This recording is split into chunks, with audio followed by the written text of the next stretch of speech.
மாணவர்கள் அனைவருக்கும் வணக்கம். ஸோ இன்றைக்கி இரண்டாவது நாளாக நாம் பார்க்கக்கூடிய கான்செப்ட் என்ன அப்படின்னு சொல்லி பார்த்தோன்னா, ஸோ டிஎன்பிஎஸ்சியில் மோஸ்ட் ரிப்பீட்டடாக ரீசெண்ட் டேஸில் கேட்டுக்கிருக்கக்கூடிய ஒரு கேள்வி தான்.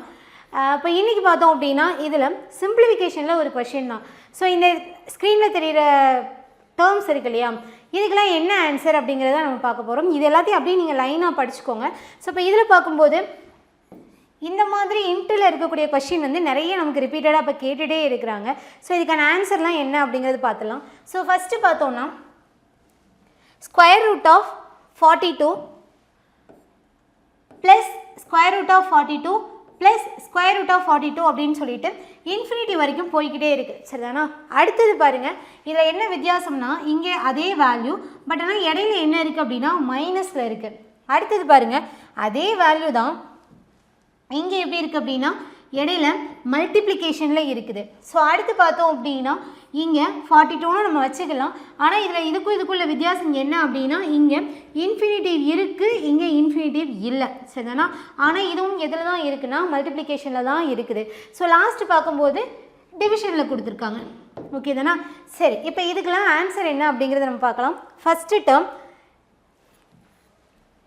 ரூட்டுக்குள்ளே ரூட் மல்டிபிள் ரூட்ஸ் இருக்கிற இடத்துல இடையில ப்ளஸ் கொடுத்து நமக்கு கொடுத்துருந்தாங்கன்னா அங்கே அதுக்கான வேல்யூ எப்படி இருக்கும் அப்படின்னா, அதுக்கு முன்னாடி அங்கே ப்ளஸ் கொடுத்துருக்கும் போது ப்ளஸ்ஸோ மைனஸோ கொடுத்துருக்கும் போது உள்ளே இருக்க வேல்யூஸ் எப்படி கொடுத்துருப்பாங்க அப்படின்னு சொல்லி பார்த்தோன்னா, ரெண்டு அடுத்தடுத்த நம்பரோட மல்டிப்ளிகேஷன் வேல்யூ தான் கொடுத்துருப்பாங்க. அதாவது n இன்ட்டு n+1 வேல்யூவோட மல்டிப்ளிகேஷன் தான் நமக்கு இங்கே உள்ளே கொடுத்துருப்பாங்க. இப்போ 42 பார்த்தோன்னா இதை பிரித்தோன்னா அடுத்தடுத்த எங்களோட பிரித்தோன்னா 6 7s நமக்கு 42. இது மாதிரி அவங்க எதுனாலும் கொடுக்கலாம். 30 கொடுக்கலாம், 90 கொடுக்கலாம். இந்த மாதிரி 9 × 10 நமக்கு 90 தானே. ஸோ இந்த மாதிரி அடுத்தடுத்த எங்களோட மல்டிப்ளிகேஷனாக தான் நமக்கு கொடுப்பாங்க. ஸோ அப்படி பார்க்கும்போது இங்கே 42 அப்படிங்கிறது 6 7 இந்த ரெண்டோட மல்டிப்ளிகேஷனாக கிடைக்கிது. அப்போ அங்கே ஆன்சர் என்ன வரும்னா, இங்கே உள்ளே நம்ம பார்க்குறோம். இப்போ இந்த ரெண்டு நம்பர் இப்படி தான் இருக்குன்னு சொல்லிட்டோம். இங்கே உள்ள ரூட்குள்ளே நமக்கு ப்ளஸ் இருக்குது அப்படிங்கிற பட்சத்தில் இங்கே ஆன்சர் பெரிய நம்பர் வரும். 7ங்கிறத நம்ம எடுத்துக்கிட முடியும். அடுத்தது பார்த்தோம் அப்படின்னா மைனஸ் இருந்துச்சுன்னா சின்ன வேல்யூவை நம்ம எடுத்துக்கலாம், 6 அப்படின்னு எடுத்துக்கலாம். ஓகே தானே? ஸோ அவ்வளோதான், ரொம்ப சிம்பிள். ப்ளஸ்ஸோ மைனஸோ இருந்துச்சுன்னா உள்ளே இருக்கக்கூடிய வேல்யூ வந்து ரெண்டு அடுத்தடுத்த எங்களோட மல்டிப்ளிகேஷனாக தான் இருக்கும். ப்ளஸ் இருக்குது அப்படிங்கிற பட்சத்தில் பெரிய நம்பரை எடுத்துக்கலாம், மைனஸ் இருக்குது அப்படிங்கிற பட்சத்தில் சின்ன வேல்யூவை எடுத்துக்கலாம். முடிஞ்சிச்சா? அடுத்ததான் மல்டிப்ளிகேஷனில் 2 இங்கே நமக்கு இன்ஃபினிட்டிவ் இருக்குது, இங்கே இன்ஃபினிட்டிவ் இல்லை. அப்போ இங்கே என்ன பண்ணணும் அப்படின்னா, இன்ஃபினிட்டிவ் இருந்துச்சுன்னா இங்கே ரூட்டுக்குள்ளே என்ன வேல்யூ இருக்குதோ அதுதான் நமக்கு ஆன்சராக இருக்கும் 42. ஓகேவா? ஸோ உள்ள எக்ஸ் போட்டு உள்ள என்ன வேல்யூ எதுவானாலும் இருக்கலாம். நமக்கு இதில் வந்து ப்ரீவியஸ்லாம் 3 வச்சு கேட்டிருக்காங்க. ஸோ இப்படியே கொடுத்துருந்தாங்க. அதே மாதிரி 5 வச்சு நமக்கு கொஷின் கேட்டிருந்தாங்க. √5 இருந்துட்டு இன்ஃபினிட்டிவ் கொடுத்துட்டு. ஸோ இப்போ இங்கே என்ன வேல்யூ இருக்கும் அப்படின்னா 3, இங்கே 5 தான் இருக்கும். இதை நமக்கு எப்படி கொஷினில் ஆப்ஷனில் செட் பண்ணியிருந்தாங்க அப்படின்னா, இப்போ இந்த கொஷினுக்கு ஆன்சர் எப்படி இருந்துச்சு அப்படின்னா 3² 3^1 3^3 3/0 இப்படிங்கிற மாதிரி இருந்துச்சு. சரிதானா?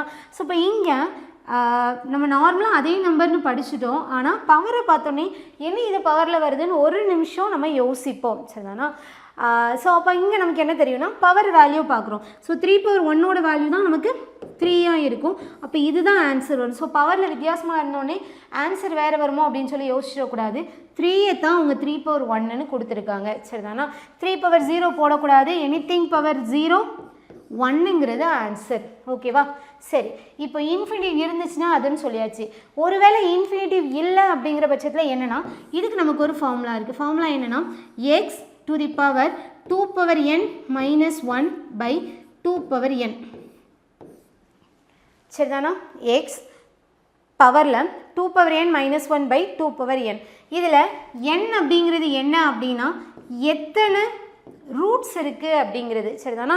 ஏன்னா இது இன்ஃபினிட்டிவ் போகலை அப்படி தானே. அப்போ என்னங்கிறது எத்தனை ரூட் இருக்குது அப்படிங்கிறது.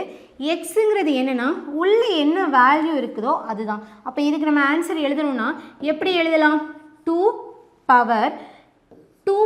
இங்கே என்னோட வேல்யூ என்ன? n = 3ன்னு போட்டுக்கலாம். சரிதானா? ஸோ இங்கே 3 - 1/2/3ன்னு எழுதிக்கலாமா? ஸோ ஃபைனலாக இங்கே 2 power 8 8 minus 1 7 கீழே 8 போட்டுக்கலாம். அப்போ 2^7/8 அப்படிங்கிறது தான் நமக்கான ஆன்சராக இருக்கும். புரியுதானே? மல்டிப்ளிகேஷனில் இருக்குது, இன்ஃபினிட்டி இருந்துச்சுன்னா அதே வேல்யூ, இன்ஃபினிட்டி இல்லை அப்படிங்கிற பட்சத்தில் X to the power 2n - 1/2n. அப்படி இங்கே என்னங்கிறது எத்தனை ரூட் அப்படிங்கிறது. ஓகே, அடுத்து ஃபைனலாக டிவிஷனில் இருந்துச்சுன்னா எப்படி இருக்கும்? எப்படி நம்ம ப்ளஸ்லேயோ மைனஸ்லேயோ ரூட்டுகளை இருக்கும்போது உள்ளே கொடுக்குற நம்பர் வந்து ரெண்டு அடுத்தடுத்த வேல்யூவோட மல்டிப்ளிகேஷனாக கொடுப்பாங்களோ அதே மாதிரி இங்கே டிவிஷன் இருக்குது அப்படிங்கிற பட்சத்தில் வேல்யூ எப்படி இருக்கும் அப்படின்னா ஒரு க்யூப் வேல்யூவாக தான் இருக்கும், கன எண்ணாக தான் இருக்கும். அப்போ இங்கே பார்த்தோன்னா 27 இருக்குதா? ஓகேவா? இது ஒரு கன எண். அப்போ இதுக்கு ஆன்சர் என்ன வரும் அப்படின்னா இந்த வேல்யூக்கு க்யூப் ரூட் எடுத்து கிடைக்கக்கூடிய வேல்யூவாக இருக்கும். சரிதானா? ஸோ இங்கே 27 இருக்கா, இதுக்கு க்யூப் ரூட் எடுத்தால் போதும். அப்போ வேறு இங்கே என்னென்ன வேல்யூலாம் இருக்கலாம்? 64 இருக்கலாம், 1000 இருக்கலாம், இந்த மாதிரி எந்த வேல்யூனாலும் இருக்கலாம். அப்போ டிவிஷனில் இருக்குது அப்படிங்கிற பட்சத்தில் உள்ளே இருக்க நம்பருக்கு நம்ம க்யூப் ரூட் எடுத்துக்கணும், அவ்வளோதான். ரொம்ப சிம்பிள். ஓகேவா? ஸோ இப்போ இங்கே இதோட ஆன்சர் என்ன வரும் அப்படின்னா 3 வரும். ஓகேவா? ஃபைனலாக ஒரு தடவை மொத்தமாக சொல்கிறேன். ஸோ இங்கே மல்டிபிள் ரூட்ஸ் இருக்குது அப்படிங்கிற பட்சத்தில் ப்ளஸ் இடையில கொடுத்துருந்தாங்கன்னா அல்லது மைனஸ் கொடுத்துருந்தாங்கன்னா ரெண்டுத்துக்குமே உள்ளே கொடுத்துருக்க வேல்யூ எப்படி கொடுத்துருப்பாங்கன்னா ரெண்டு அடுத்தடுத்த எண்களோட மல்டிப்ளிகேஷனாக தான் கொடுத்துருப்பாங்க. அப்போ ப்ளஸ் இருக்கும்போது பெரிய வேல்யூ எடுத்துக்கலாம், மைனஸ் இருக்குது அப்படிங்கிற பட்சத்தில் சின்ன வேல்யூவை எடுத்துக்கலாம். அடுத்தது மல்டிப்ளிகேஷனில் இருக்குது அப்படிங்கிற பட்சத்தில் இன்ஃபினிட்டிவ் இருந்தால் ஒரு கேஸ், இல்லைனா ஒரு கேஸ். அப்போ இருந்ததுன்னா என்னென்னா உள்ளே என்ன வேல்யூ வருமோ அதே தான் ஆன்சராக வரும். இல்லை அப்படிங்கிற பட்சத்தில் X to the power 2n - 1/2n எழுதிக்கலாம். நீங்கள் எக்ஸுங்கிறது உள்ளே இருக்கக்கூடிய வேல்யூ, என்னங்கிறது எத்தனை ரூட்ஸ் இருக்குது, நம்பர் ஆஃப் ரூட்ஸ் அப்படிங்கிறது வரும். நெக்ஸ்ட்டு பார்க்கும்போது ஃபைனலாக டிவிஷனில் இருக்குது அப்படிங்கிற பட்சத்தில் உள்ளே இருக்க வேல்யூ வந்து கன எண்ணாக தான் இருக்கும். அந்த கன எண்ணுக்கு நீங்கள் க்யூப் ரூட் பார்த்தாலே போதும், ஆன்சர் கிடச்சிடும். சரிதானா? ஸோ ஓவராலாக இங்கே நம்ம இந்த கான்செப்ட் தான் பார்த்துருக்கோம். ரொம்பவே முக்கியமான ஒரு கான்செப்ட். இப்போ உங்களுக்கான கேள்வி என்ன அப்படின்னு சொல்லி பார்த்தோன்னா இதுதான். சரிதானா? ஸோ இதுக்கான ஆன்சர் என்ன அப்படிங்கிறத கமெண்ட்டில் போஸ்ட் பண்ணுங்கள். எத்தனை பேர் சரியாக போஸ்ட் பண்ணுறீங்க அப்படிங்கிறத பார்க்கலாம். ஸோ நாளைக்கு 3rd டே அடுத்த செஷனில் மீட் பண்ணலாம். தேங்க்யூ.